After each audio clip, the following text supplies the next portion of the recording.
जय हिंद साथियों, चंद्रशेखर रावण। जी हाँ दोस्तों, आपको बता दें कि संसद भवन के आगे बुढ़ापे के लाठी का सहारा, जिसको पुरानी पेंशन ओल्ड पेंशन स्कीम कहा जाता है, उसकी मांग रख दी है। और आपको बता दें, उनका कहना है कि जो गलती 2004 में अटल बिहारी वाजपेयी जी ने किया था, उसे सुधारने का बहुत ही अच्छा मौका है मोदी जी के पास।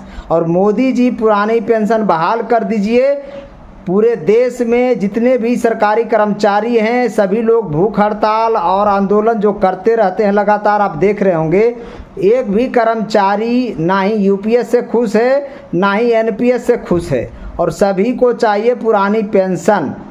और यही बात चंद्रशेखर आज़ाद संसद के आगे एक बैनर लेकर खड़े हो गए और मीडिया से बातचीत में बताया कि जो गलती अटल बिहारी वाजपेयी ने 2004 में किए थे, एनपीएस लाकर ओपीएस हटाकर, वो गलती मोदी जी ना दोहराएं, क्योंकि मोदी जी यूपीएस लेकर आए हैं। और यूपीएस में आप देख रहे हैं क्या स्थिति बना हुआ है।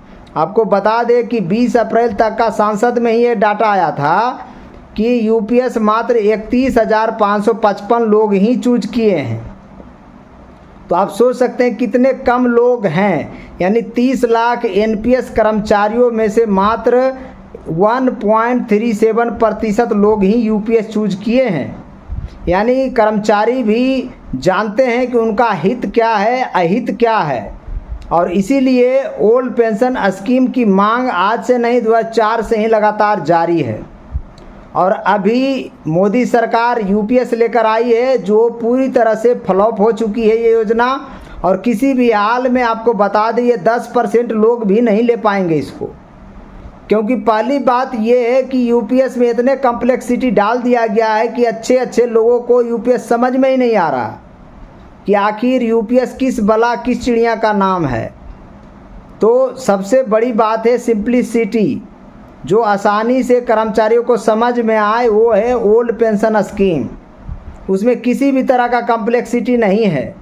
और देश के जितने भी कर्मचारी हैं, मान लीजिए कर्मचारी नहीं भी हैं, उनको भी समझ में आता पुरानी पेंशन कि क्या ये सामाजिक सुरक्षा प्रदान करता है, वित्तीय सहायता प्रदान करता है, संवैधानिक हक है कर्मचारी अधिकारी का, जो सरकार ने 2004 में छीन लिया था। और एक बात और बता दें, अटल बिहारी वाजपेयी भी पेंशन लेते थे, ओल्ड पेंशन स्कीम। आप सोचिए, जो ओल्ड पेंशन स्कीम को बंद किए, वो खुद ओपीएस लेकर आज स्वर्गलोक पधार चुके हैं। वो ले रहे थे, कोई दिक्कत वाली बात किसी को नहीं है, लेकिन सरकारी कर्मचारियों को एनपीएस थमा दिया गया, ये दिक्कत वाली बात है। और इसीलिए देश भर के तमाम कर्मचारी संगठन ओपीएस की मांग करते हैं लगातार। और आज का वीडियो भी हम दिखाएंगे चंद्रशेखर रावण जी का, वो क्या बोल रहे हैं। वो सिर्फ और सिर्फ पुरानी पेंशन की मांग कर रहे हैं, क्योंकि उनको भी पता है कि ज़िंदगी भर सरकारी नौकरी करने वाला व्यक्ति बुढ़ापे में उसे पुरानी पेंशन की ज़रूरत पड़ती है। और यही कारण है कि पर्व त्यौहार में भी सरकारी कर्मचारी घर त्याग कर जॉब करता है। सरकार का सबसे बड़ा नाक आँख कान मुंह है, और धरातल पर सारे योजनाएं उतारता है और रेवेन्यू जनरेट करके सरकार को जमा करता है। तो इन कर्मचारियों को सरकार अनदेखा नहीं कर सकती। बाकी मेरे वीडियो में हम चंद्रशेखर जी का वीडियो भी चलाएंगे, और ये क्रेडिट देते हैं एनी को, जिन्होंने ये वीडियो वहाँ पर शूट किए हैं। देखिए, पुरानी पेंशन इस देश के उन कर्मचारियों का विषय है जिन्होंने लंबे समय प्रदेश की और देश की सेवा की।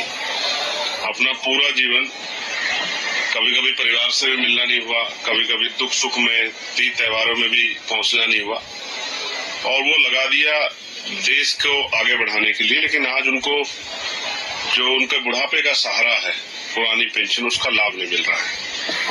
ओपीएस को लेके देश भर में आंदोलन हो रहे हैं, भूख हड़तालें हो रही है, लोग जगह जगह धरना प्रदर्शन कर रहे हैं। तो मेरा ये मानना है कि उनकी मांग को सरकार को सुनना चाहिए।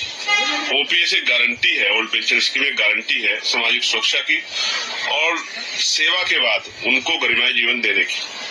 लेकिन मैं देख रहा हूँ कि लगातार इतने आंदोलन के बाद, इतने संघर्ष के बाद भी उनकी मांग को नहीं सुना जा रहा।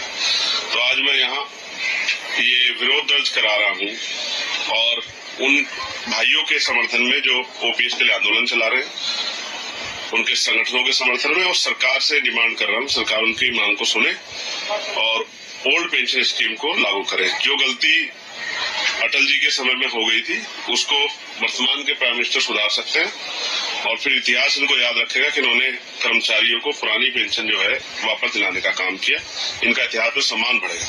और मेरे जैसे लोग जो संघर्ष करते हैं, वो तो किसान हो, नौजवान हो, महिलाएं, उनके मुद्दों को उठाने का काम करते हैं और हम लोग लगातार करते हैं कि ओल्ड पेंशन स्कीम जब तक लागू नहीं होगी हम लोग उनके समर्थन में रहेंगे।